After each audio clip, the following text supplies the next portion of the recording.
Seguimos en Actualidad Preventiva. No sin antes recordarse, suscribirse a nuestro canal y darle a la campanita. Roberto, en el segmento pasado comenzamos a hablar más o menos de la UAF y cómo se maneja todo esto, de estas informaciones que recibe la UAF, que culmina, ¿verdad?, al final de año, con unos productos que, vamos a llamarlo así, que esta entidad rinde para lo que es todo este proceso de prevención del lavado de activos.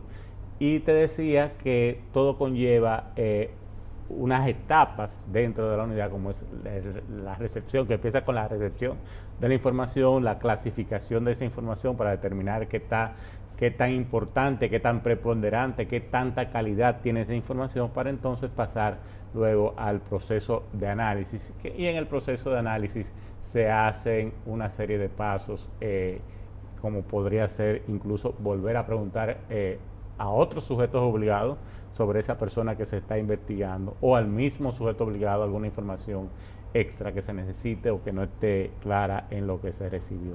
Entonces, de ahí es que se pasaría ya a la finalización del reporte.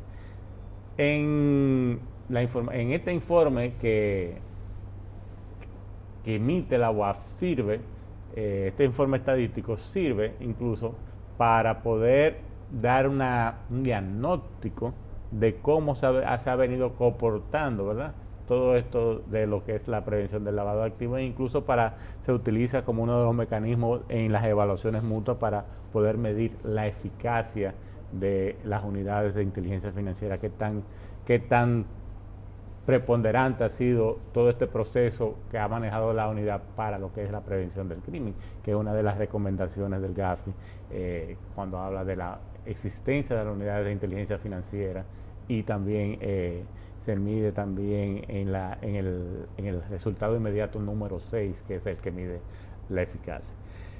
Pero pasemos a este informe. La UAF ha hecho público que normalmente se hace, este es un informe estadístico que se hace todos los años, desde el 2012 se venía haciendo. Si entran a la página de la UAF podrán ver que hay informaciones, bueno, por lo menos publicadas de 2015, y en ese informe de 2015 se ve las comparaciones que se venían haciendo desde anteriormente, como se ve en este también, que aunque solamente parte del 2018 hacia adelante, por el hecho de que se van eliminando otras informaciones para no... Sí, hay que el rango, no, tampoco es necesario hacer un rango tan amplio, básicamente con 5 años un buen rango de comparativo, ¿no? Sobre todo porque mide post-ley, ¿no? Es interesante ver lo que ha pasado post-ley. Mira, Arnaldo, primero, ante todo, hay que felicitar a la UAF, ¿verdad?, por sus publicaciones estadísticas. Muchas personas dicen, ¿y por qué publican esa información tan sensible? Y yo le digo, ahí no hay nada de sensible. De hecho, esa estadística debe de ser, lo que hace es revelar qué tan robusto es una unidad de análisis financiero. Como tú acabas de decir, es uno de los requisitos del estándar de GAFI al cual nosotros estamos, digamos, que somos evaluados. Así que yo diría que hay que felicitar, ¿verdad?, por la UAF por hacer este tipo de informes históricamente, ¿no?, por lo menos de un año hacia acá.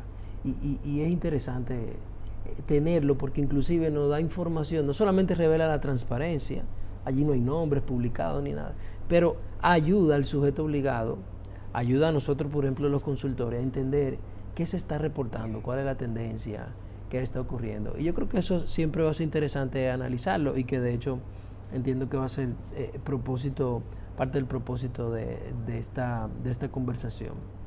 Mira, algo interesante que tú mencionaste, para que se tenga una referencia sobre la clasificación de los reportes. Solo un 4.62% de los reportes tiene una clasificación A, que es la que ellos dicen que se requiere una acción inmediata. Solo un 4%, que más o menos es la estadística que podemos ver en otros países. El FinCEN, por ejemplo, históricamente ha revelado unas estadísticas espectaculares. De hecho, te le dan Excel para que tú juegues con la data y hagas cruces de información y ese tipo de cosas y tendencias. Y casi un 81.79% tiene clasificación C. Es decir, Eso es algo que no necesariamente requiere de una acción inmediata, sino que es data que reposa allí, como tú dices, que es una data más pasiva para buscarla cuando sea necesario. No tienes unos indicios que, digamos, podrían ser propios de iniciar un reporte espontáneo, ¿verdad? De decir, mira, aquí vemos una tendencia de algo, Ministerio Público o cualquier otro organismo competente, entendemos que usted debería porque es bueno aclarar, la unidad de análisis financiero no inicia una persecución, ni tiene personas de inteligencia cayéndote atrás, ni nada. Aquí hay data suficiente que entendemos que le corresponde a usted, organismo competente, para comenzar a ver una situación, ¿no? Y ese quizá es lo que revela digamos, el trabajo más importante de un análisis financiero. Tomar esa información, convertirla en inteligencia y provocar que organismos entonces inicien un proceso basado en data financiera. Mira, importante resaltar, ¿verdad? Dentro de eso de la reportería, esto que estamos viendo aquí en pantalla, donde vemos que, por ejemplo, cuál ha sido la tendencia o el comportamiento históricamente de la reportería. En la página de la UAF están publicados los informes desde el 2015 hacia adelante. La información que está saliendo en este último informe ya solamente refleja desde el 2018 hacia adelante, pero están los otros informes publicados ahí que también podrían ser consultados. Y la tendencia que se venía observando en lo que es la reportería es que a partir del 2017, a partir de la promulgación de la nueva ley, se venía viendo una tendencia hacia la baja en lo que es la reportería en efectivo. Y principalmente en el 2017, comparábamos 2017 con 2016, se va a ver una gran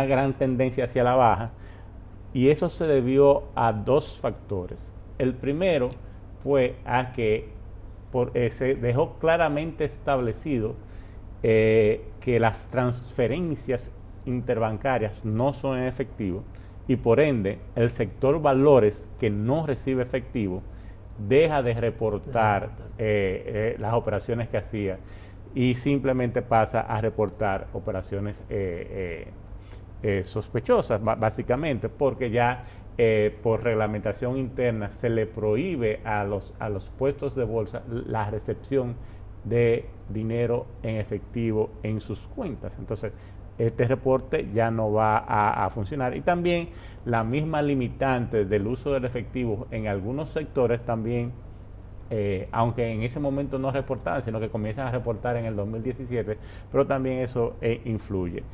El 2020 y 2021 son 2 años atípicos porque viene el problema de la pandemia, donde la economía estuvo prácticamente cerrada, por lo tanto no había muchas operaciones que se pudiesen estar dando en cuanto a la reportería en efectivo. Pero sí, el mismo informe señala en el ROS como hubo una tendencia porque se comienza a ver algunas otras actividades que como se está dando la situación, muchas veces cambio de operatividad del cliente, que no necesariamente era sospechoso, sino que tal vez estaba aprovechando una situación económica en un momento dado que se estaba dando de incursionar en nuevas actividades comerciales que le permitía la pandemia, pero eso generaba, en base a los estudios que se habían hecho, las mismas alertas que había hecho, la UAF fue la única autoridad competente que alertó a los sujetos obligados como los posibles cambios que podrían dar y de tipologías que se podrían dar con estos asuntos de la pandemia para que estuvieran pendientes de que pudiese ocurrir. Y así se comporta, y vemos que en el año 2022 se recibieron en efectivo reportes de 800 y pico de mil, 826,000 creo que dice. 866. 866,000 reportes de operaciones en efectivo versus 6,455, ¿verdad? De reportes de operaciones sospechosas.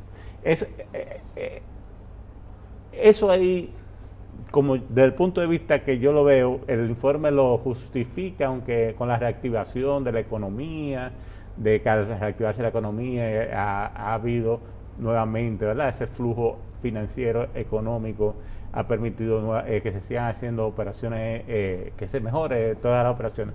Pero una lectura muy personal que yo hago nos lleva a afirmar que nuestra economía sigue siendo una economía de manejo de operaciones en efectivo, que se da muchas operaciones en efectivo. Ahora, Arnaldo, a mí me sorprendió mucho ver en el informe el hecho de que del grupo de las APNFD, que son las que menos reportan transacciones en efectivo, pero quien concentró, de acuerdo al informe, la mayoría de estos fue el sector de casino, banca de lotería, apuestas y juego de azar, con un 99.5%. Sí, o sea que a mí me parece que en efecto los sectores que el mismo informe menciona como vulnerables, que hablan mayoritariamente de vehículos y operaciones inmobiliarias y parte inmobiliaria, no son lo que está reportando RTE. A ver, vamos a asumir la buena fe. Ellos lo están haciendo si lo reciben, pero particularmente la percepción que yo tengo bajo la experiencia que tengo trabajando con el sector es que la mayoría no está recibiendo efectivo, y lo pongo entre comillas, ¿sí? Pero recuerda que también tienen legalmente, supuestamente, sí, la limitante de... El efectivo está entrando en su cuenta, pero no lo están recibiendo en la oficina. En la oficina, que pero, es una dicotomía pero, que sí, hay. Yo no voy a entrar en esa discusión porque es otro análisis, pero por lo menos, ¿a nombre de quién lo está enviando el banco? Bueno, probablemente a nombre de la misma constructora y vehículo, pero no lo está haciendo la constructora del vehículo. Uno de los temas que yo advertí cuando dije, no lo hagan, mira aquí la estadística, no se revela. No se revela. No se revela. Pareciera ser que la mayoría de esos reportes lo hace la banca, cuando en realidad es la banca recibiendo efectivo de un cliente, de una constructora o un vehículo. Aquí no está esa data, precisamente porque para ellos, y la regulación eso es efectivo. Lo que yo también siempre decía, o sea, que el banco va a reportar a su cliente. Y para su cliente, eso es un dealer, y ese dealer, eso es una operación completamente normal. Pero eso, o sea, es un tema ya. Pareciera ser dos cosas. Para mí, el tema de que no lo recibo aquí, ve a depositarlo en el banco, definitivamente tiene un impacto importante.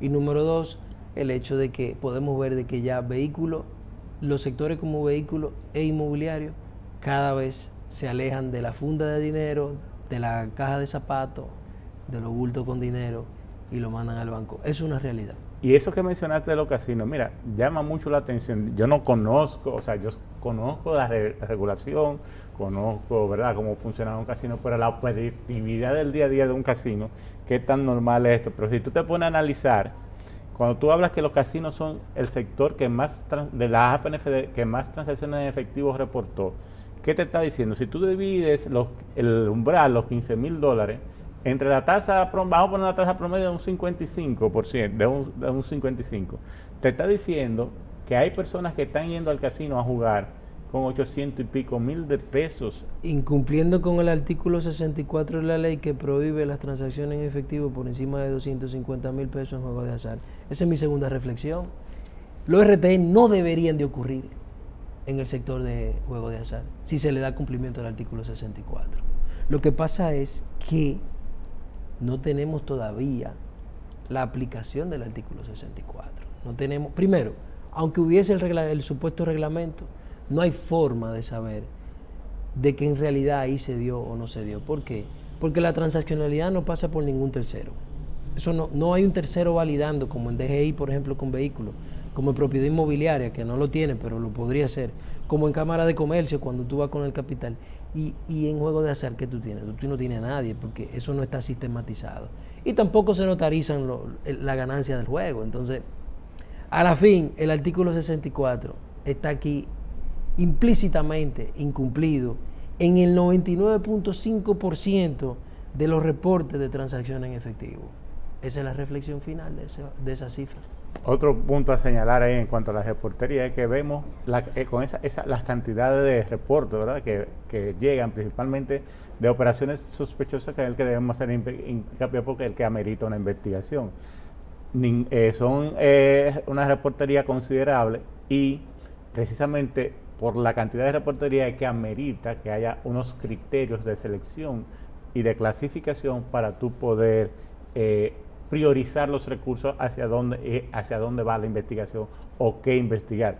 Ninguna unidad de análisis financiero, ninguna unidad de inteligencia financiera tiene la capacidad para analizar toda la reportería que le llega. Claro. Eso es En ninguna parte en del ninguna mundo. parte del mundo. Ninguna parte. Y este comportamiento que vemos de la reportería, tanto en efectivo, es lo que lógicamente se espera y pasa casi en todo. Esa diferencia que haya mucho más reporte de operaciones en efectivo que de ROS es más o menos el comportamiento que vemos a nivel de todas las Eso unidades. sustenta lo que veníamos hablando. El reporte de transacción en efectivo es más ligero, o sea, pero el ROS ya conlleva un cierto análisis, una investigación, o sea, no se espera, cualquiera esperaría que un cliente maneje cantidad de dinero en efectivo, pero no que haya una sospecha, porque no la mayoría de sus clientes son potenciales delincuentes. Y volviendo a lo que tú dices de la banca, también, dado lo que tú dices, y para reforzarlo, se vería entonces lógico que el mayor sector reportante, ¿verdad?, del sector sea la banca múltiple, porque todo algún momento llega ya al banco. Sí, en eso te tengo que aclarar, hay una tendencia a diferenciarse anteriormente del sector financiero. El sector que más se reportaba no era la banca múltiple, eran los agentes de cambio. Y las remesadoras. Y las remesadoras. De hecho, está en la a partir del año pasado se ha visto una diferenciación que ya los bancos múltiples reportan más que los agentes de cambio. Y yo siempre, cuando analizaba, en los informes anteriores lo poníamos, había que tal vez se debía también a que en ese sector había mucha deficiencia de análisis y de herramientas, y se reportaban muchas cosas que no tenían que ser reportadas. Sí, era más como por si acaso, ¿verdad? Envíalo por si acaso. Entonces ese por si acaso, a partir del 2017 y toda la concientización que se dijo, no, por si acaso no.